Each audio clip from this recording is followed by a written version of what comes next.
बाप उग्रसेन के रानी पवन रेखा के जेल में बंद करा भारस। हेलो एक काम करना अपन देवकी राजा देवक के बेटी राजा उग्रसेन रानी पवन रेखा जेल में रो रहल बालो। का कहता रे बबुआ? कहता लो का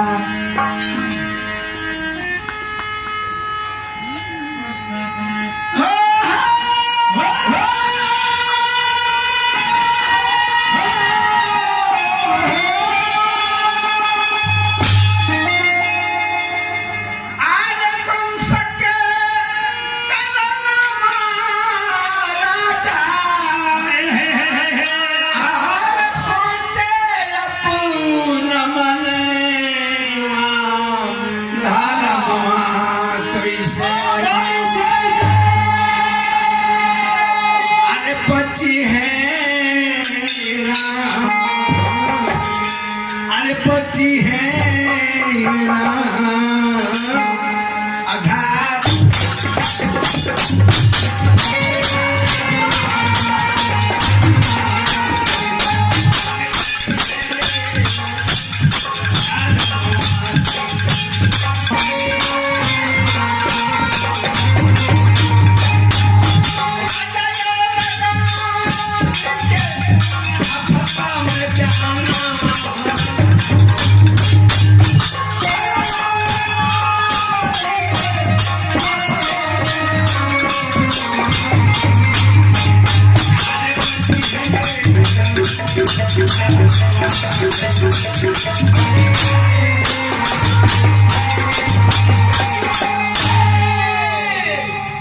राजा उग्रसेन रानी पवन रेखा रो रहल बालो। दिन बीते में देखी देर ना लगला। राजा देवक के बेटी देवकी और देवकी के शादी सूरसेन के पुत्र वसुदेव जी रहले और सूरसेन के बेटी ताशा रहली। जब कुंती भोज ले जाकर पोसले रहले जेकर नाम कुंती रखाई रहे। जब पांडु लोग के महतारी भइली पांडव लोग के गौर कर जाए बात पर। ओ देवकी के शादी जब वसुदेव जी से ठीक भई बड़ा धूमधाम से वसुदेव जी बारात लेके मथुरापुरी गई। बड़ा धूमधाम से भैया देवकी वसुदेव के विवाह भई। बिहान भैया जब देवकी के विदाई होखे लागल महतारी रो रहल। कैसे रोते? अरे भोर होई बेटी के विदैया नैना लो रे धान की मैया हो। भोर होई बेटी के विदैया नैना लो धान की मैया हो। भोर होई बेटी के विदैया नैना लो रे धान की मैया हो।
भारती मैया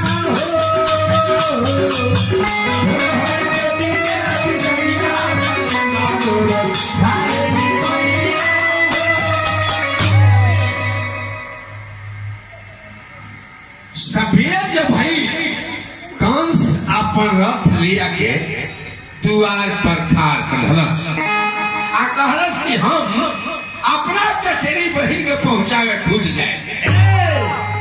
हमनियों की यहाँ के बेटी बहन के जब विदाई होला भैया तो घर के एगो सामान के भेजल जाला कि समझावे बुझावे खातिर। कंस कहलस कि हम अपना चचेरी बहन के पहुंचावे खुद जाए। बहन बहनोई के रथ पर बैठा लहलस आ बैठा के रथ लेके चल रहलस। कुछ दूर गई तले आकाशवाणी भई रे तुझ कंस जाना अपना चचेरी बहन के पहुंचावे के ले जाता रे उनकरे अठवा जो पुत्र हुई उत्तरकाल हुई। जब ई बात पर सुनलस रात के रुक रहलस रात पर से उतर गई म्यान से तलवार खींच रहलस देवकी के झूठा भइलस कहलस कि हम जरिए उड़वा दे भुलगी के हाथ से हुई ना रही बांस न बाजी बसनी। देवकी कहली कि भैया ई का कर रहल बड़ भैया अरे हथवा के जोरत बानी अकल ले मीनाती सुन भैया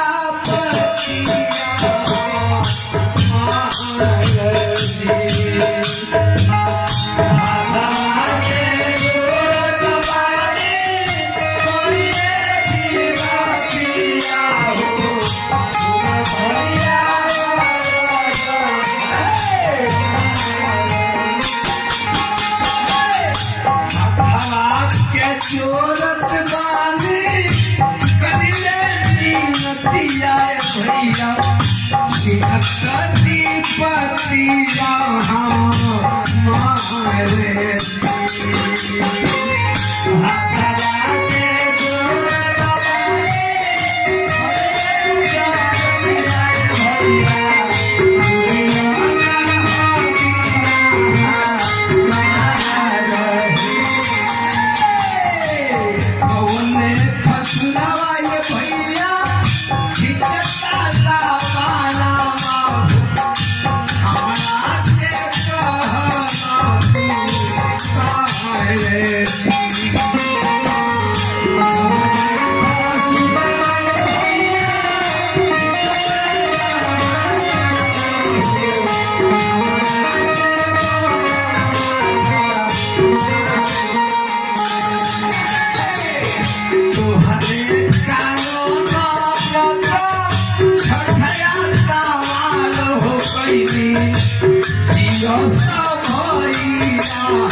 तलवार कंस का रस किया अभी आकाशवाणी महिला की तहर अखवा पुत्र हुई वो हमार काल हुई हम तहरे के खत्म कर दे न तू रहबू न तेरा पुत्र हुई है न वो हमार काल हुई है। वसुदेव जी कहने की भैया ऐसा गलती मत कर भैया ऐसा गलती मत कर बहन के मरबो पाप के भागी बनी तारा ऐसा बुद्धिमान ये दुनिया में कोई नहीं भैया दयावान हुआ बुद्धिमान हुआ विद्वान हुआ जान के पाप के भागी काहे बनुआ बालस कंस की इनका तन से जो ना छुआ लड़का हुई हमार काल हुई इनके क्या वसुदेव जी कहेंगे ये भैया सुनो, आखिर तारा लड़का से मतलब बा, तो जितना लड़का इनका से हुई है हम सब तोहरा के लिए के रख दे। वो लड़का के तुम मुआती हो, कम से कम बहिन के मार के पाप के भागी मत बना। देखी आदमी के जब विनाश होके के होला ना, तो ही प्रेम जौन बा न जौन के दिमाग हो जाला, उल्टा हो जाला। देखिए भगवान के मर्जी मान गई कंस, लेकिन मान गई तो रथ आगे ना जाए दरस ना बैठा के मोहन मोहनी के मथुरापुरी के ले गई, ले जाके सिपाही के देख रेख में रखता बस। ये भैया पहिल का लड़का जब देवकी के भइले, वसुदेव जी उठा के वो लड़का चले के कंस के लगे।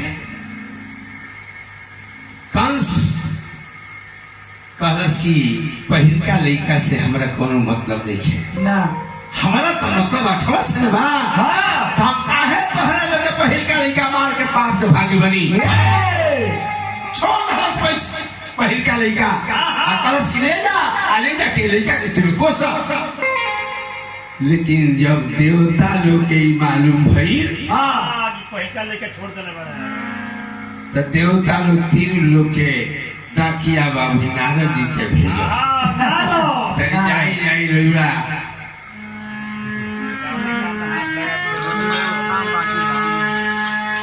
नारद जी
भरत बाबू, चली भाई भरत बाबू के तरफ से ये भगवान के हनुमान जी के दरबार में 51 पुरस्कार आई।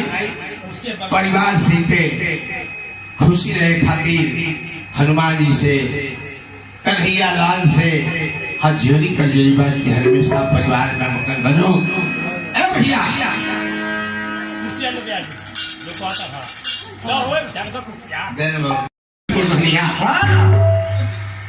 नारद जी कहले कि यह बड़ा गड़बड़ कर दिल बा ये दौड़ा दे ना कौन सा रस्सी कैसे नारद जी कहले कि 8 गो लकीर हां धरती पर खींच 8 गो लकीर खींचवले कहले कि ये लकीरवा के बावे से तनी दहिने में है गनवा दहिने 8 पर नारद जी कहले कि वही लकीरवा के तनी दहिने से बावे में है गनवा बावे 8 पर नारद जी कहले कि कोनो ठीक नहीं है कहीं 8वें पहले हो गई लोग अब पहले 8वां हो गए हां अरे वो छोड़ दे हनी आई है के नारद जी वहां से चल गए हां अब तो कंस के दिमाग में नाचे लगल कि दादा कहीं पहले के 8वां हो जाए आया 8वां पहले हो गए लोग हां कंस म्यान से तलवार खिचरस अली के गई जेल खाना में आज देवकी के पहले का पुत्र जब छीने लागल देवकी कहली कि भैया भैया बड़ा महतारी बाप पूर्व जन्म के कमीनी करे ले तो घर में वंश होले सब कुछ भरल होखे ये सोना के महल होखे एगो बांस ना होखे बास ना महाराज वंश वंश इनके पछुसुस नहीं भइल अन्न धन खजानवा भरले बा अरे कोठा अटारी बोलले अरे जब घर में ललनवा ना होई अन्न धन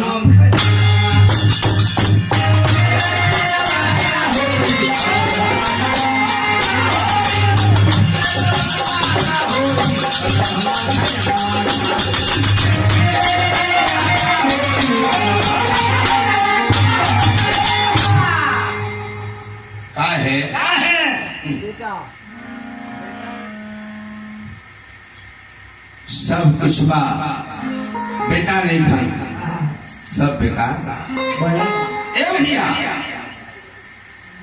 यह पहिला हमरा जिंदगी के कमाई भैया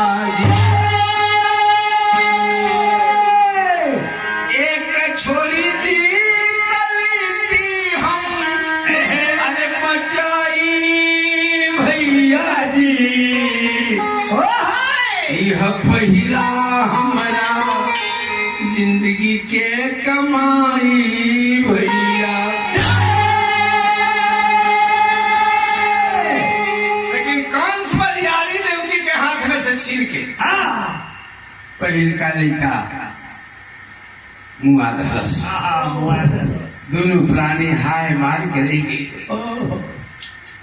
कुछ दिन के बाद में अरे भूलल लड़का के याद फिर दोबारा देवकी के गोतिया भइल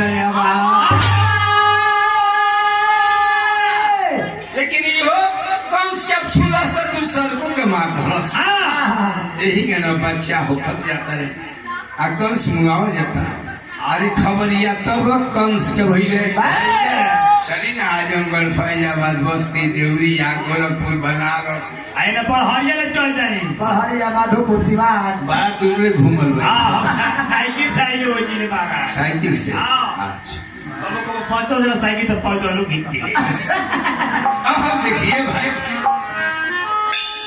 अरे खबरिया तब कंस के अरे खबरिया तब कंस के खबरिया तब कंस के भइले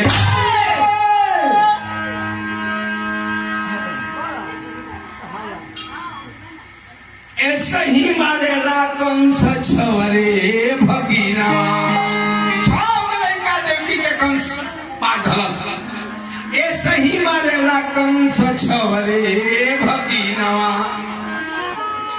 लेके तलवार घुसे जेल के भीतरिया खबरिया तब कंस के भइले अरे जब बच्चा होके जेल के भीतर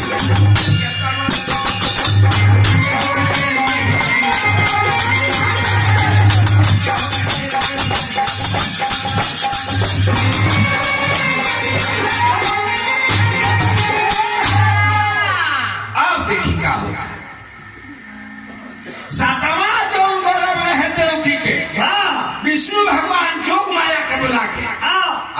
कहनी की 11 भवा के निकाल के ले जाके रोहिणी के गर्भ में पहुंचा दो। काहे कि हमरा आवे के अब समय हो गई। जो मैं का कहनी कि सदमा जो गर्भ रहते के निकाल के ले जाके रोहिणी के गर्भ में पहुंचा दे।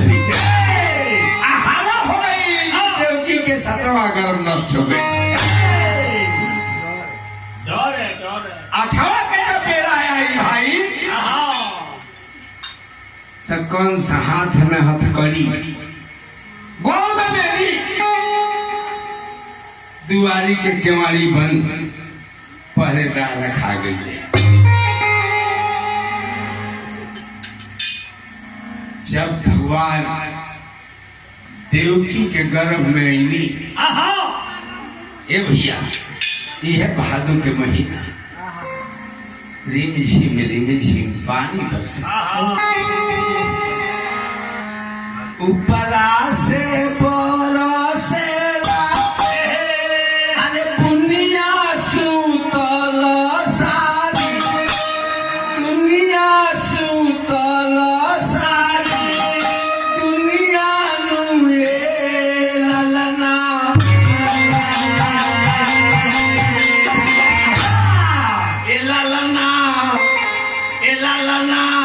देवकी रानी गौरव से व्याकुल स्वामी से रज कैली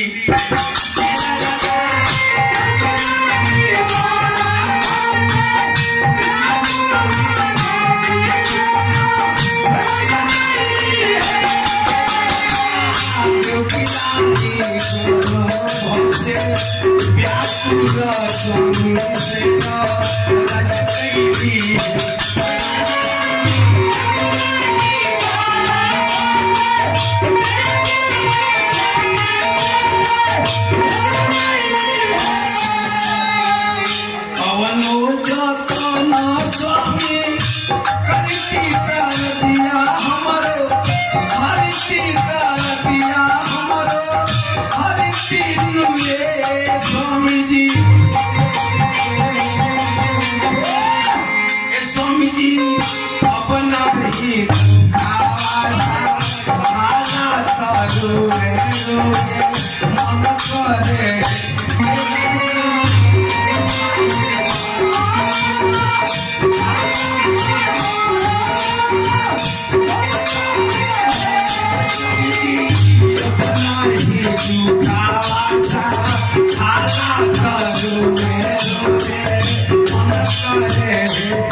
सोहर पर मोहर होला हम मांगी लेना सोहर खलिया होको ना करे ना दूगो चीज भैया उधारे ना होला। एगो तो लड़के का जब विदाई होला ना वही बेरा तत्काल ओकरा के खोइसा दिहल जाला।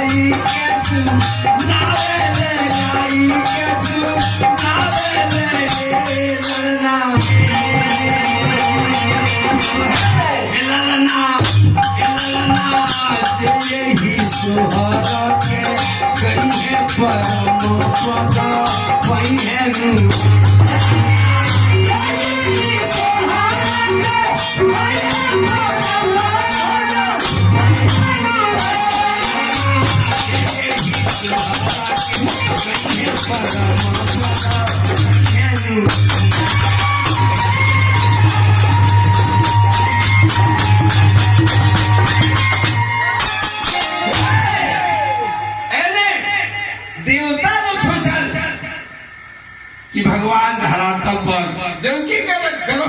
गइल बानी हाँ तो चले के कम से कम भगवान के तरी दर्शन तो करी दर्शन हो जा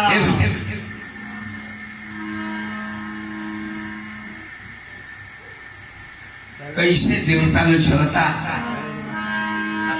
भोला बाबा चल दे हर खाना ए भैया अरे कलेदार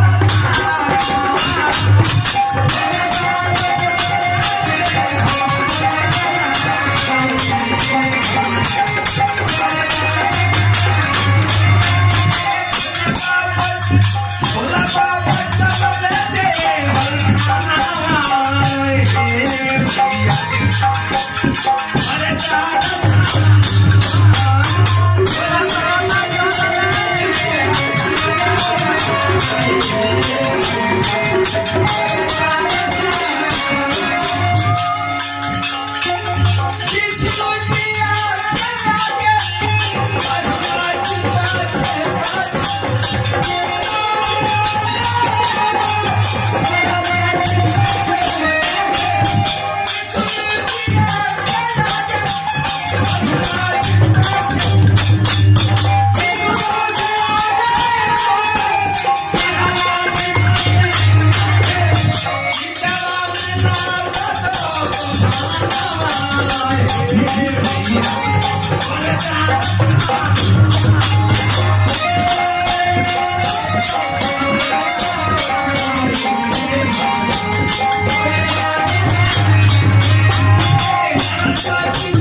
जाके प्रार्थना जब गई तब भगवान दर्शन धनी सारा देवता लोग कहल कि हे प्रभु जल्दी रुआ अवतार धारण करी प्रभु कहे कि अब हमनी के भार ये दुष्टन के साथ नहीं खे भगवान कहने की चिंता कैला कर जरूरत नहीं है यह कह के भगवान जब चतुर्भुज रूप सिमट के बालक बन के गोदी में आईनी कहनी के भैया ए बेरा हमरा के तीनों मत रखा ए बेरा गोखुरा में नंद बाबा के घरे जसोदा मैया के माया जरूर ले बड़ी हमरा के ले चल के जा पहुंचा दा और माया को उठा के तुम ले आओ समय आई तो तारण कहीं जेलों से बाहर करे यह कहीं के भगवान बालक रूप जब बननी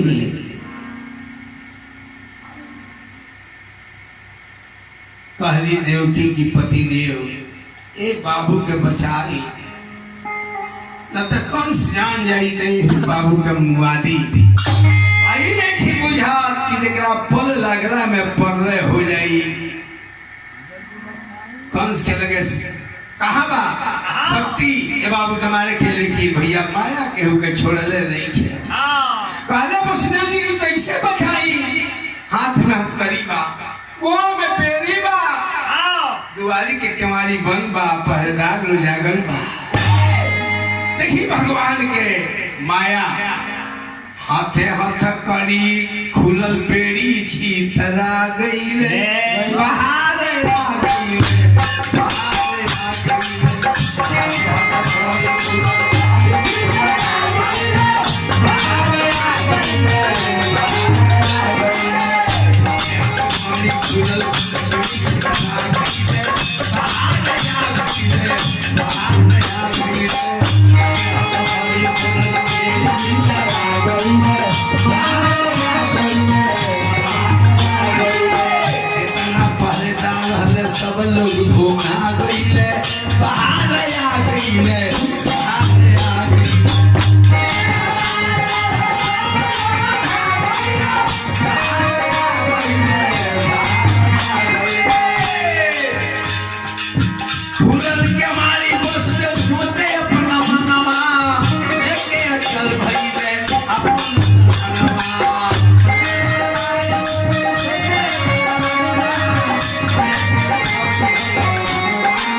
कुछ दूर गईला पर जमुना नियर आ गई, बाहर आ गई, बाहर आ गई।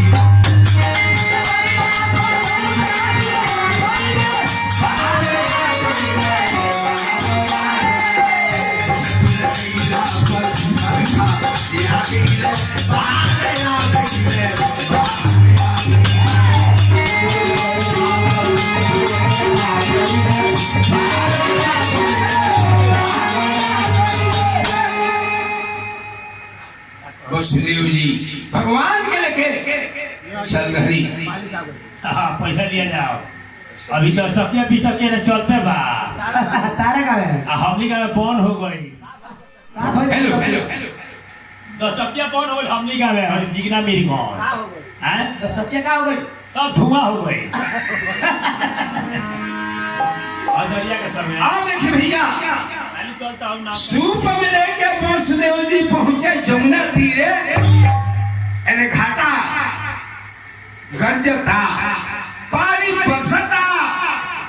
भगवान के ऊपर जाके शेषनाग अपन फंग फैला के पानी के रूप ले बड़े। कैलेंडर में देख ले।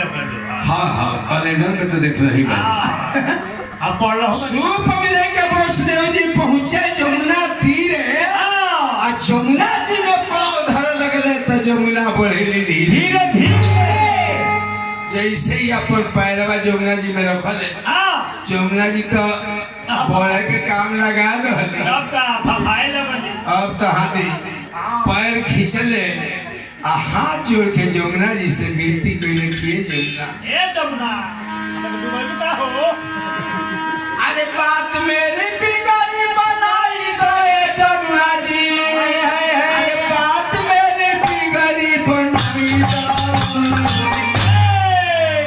अरे मोर लाला के बचाई, मोर लाला के बचाई,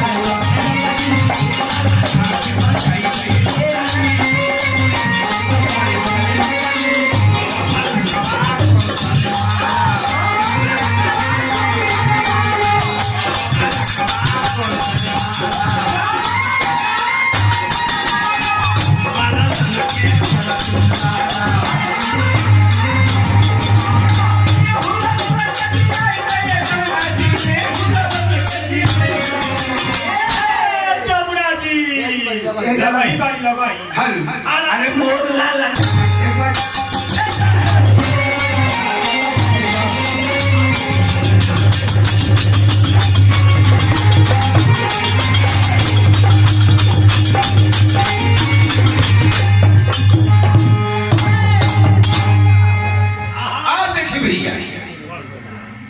जमुना जी तो खाली भगवान के चरण छुए खातिर बेचैन हुई।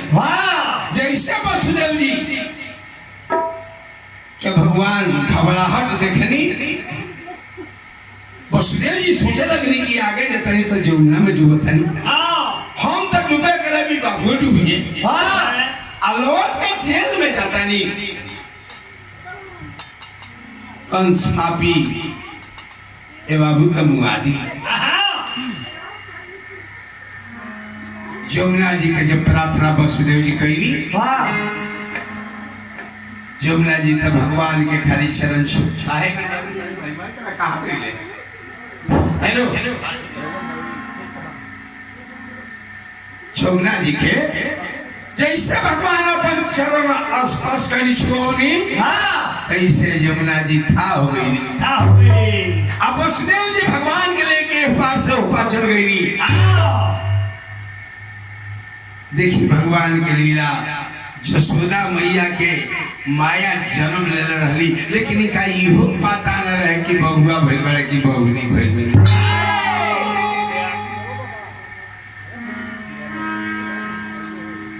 दुआरी के कमारी जो रहे तो जसोदा जी के खुलल है। वसुदेव जी सनसनाई रही। आज जसोदा मैया के बगल में भगवान के सीता के और माया को उठा ले, उठा के लगे जैसे जमुना जी पार करके जेल में अले, हाथ में हथकड़ी, गोल में बेरी, दुआरी के केवाड़ी बंद, कहाँ क के जब उ माया रोली जितना पहरेदार सुतर भग भग सब कर आँख खुल गई सबे कहूँ जाग गई तलाश में जगह आ गई बाप अच्छा वाला देवकी के हो गई हो गई धावले को धावन गई जाके कहलस ये सरकार देवकी के अच्छा लड़का बाबा पैदा हुए रे सुनी तू तक के खबर आ कंस कैलस बारा डर सुनी तू तक के खबर आ कंस कैलस बारा डर आ कोई पलक से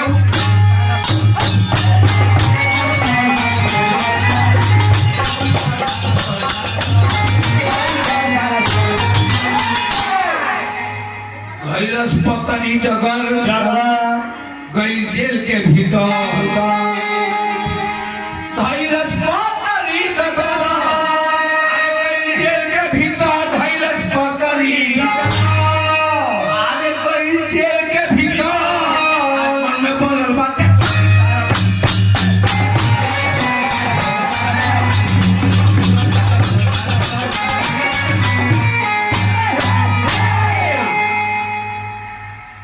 देवकी के हाथ में से जब वो माया के छीने लागल देवकी कहली कि ए भैया 6 गो लड़का मुआ दे कम से कम एगो बबुनियों के तो छोड़ दो बकस तो भैया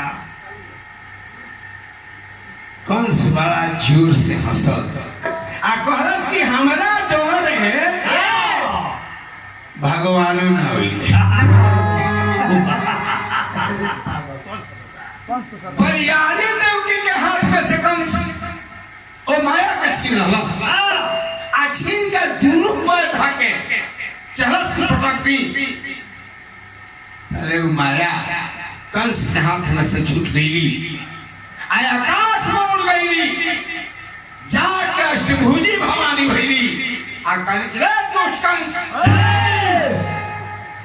ते हमरा के का मरबी तोरा के मारे वाला कहीं जन्म ले चुकल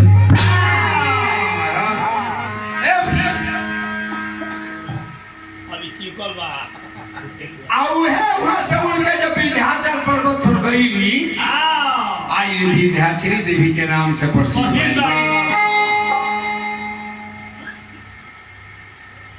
कंस कहलस की देवता लोग बड़ा हमरा से धोखा कई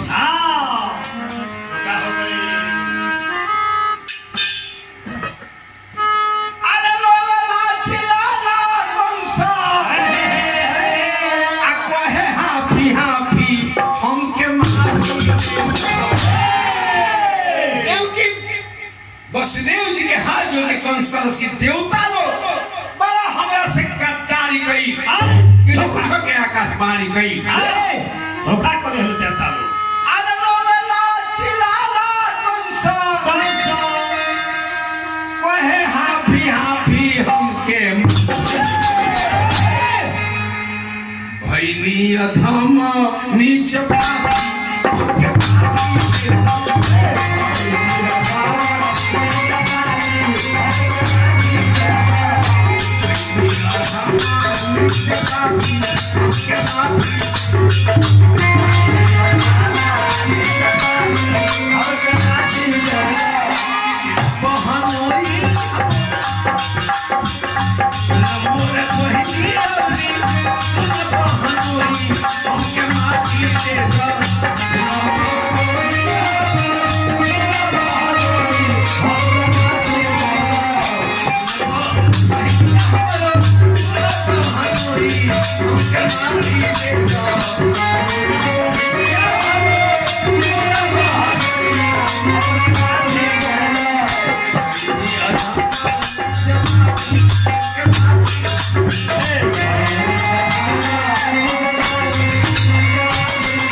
बहनोई के जेल से निकलस भुला के लेके गई नहवा धुआ के कपड़ा बदलस कहलस कि हमरा के तिलो माफी दे दो काहे कि देवता लोग बड़ा हमरा संगे धोखा कर दिया धोखा कर दिया।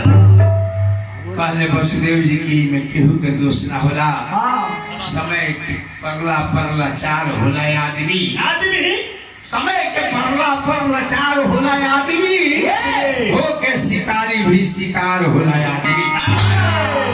राजा विक्रमादित्य के बाउर दिन आई तो पकड़ल मछली जल में समा। पहले वसुदेव जी की ठीक बा भैया, हमनी के तरफ से माफी बा। आने जब सबेर भई आज यशोदा मैया देखली कि आहा हमरा तो बबुआ भइल भाई। अब खुशी के ठिकाना नहीं है जी। एगो दासी के बोली या कहली कि दासी चल जो राजा कहां दरबार में जो खबर कर अपना घरे बबुआ भइल।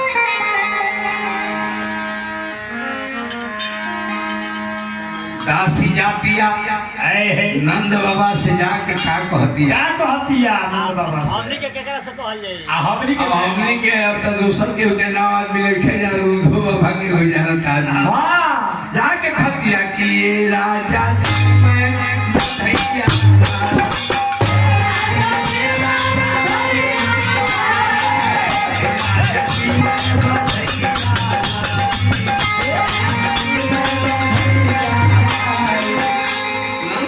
करे के लिए दासी आई ले कोनो खुशखबरी ना ले कइले का बात बा बोल आज बधाई ले कइले हरस रउला ही घरवा में बबुआ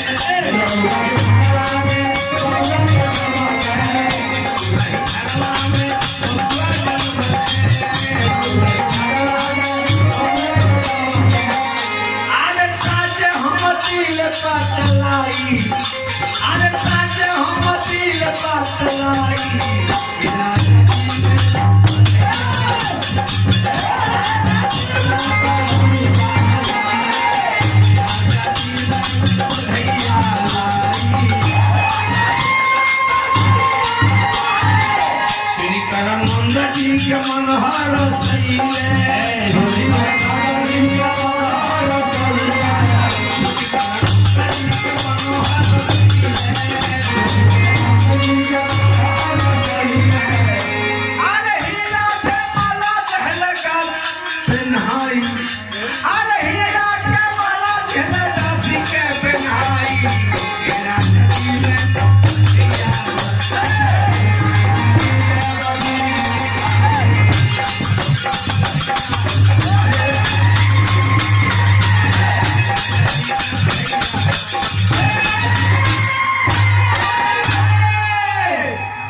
माई बहिन आंगन में जुटल बड़ी सोहर मंगल कैसे होता आखिरी एगो सोहर ले सोहर खाली ना सोहर तो मोहर हाँ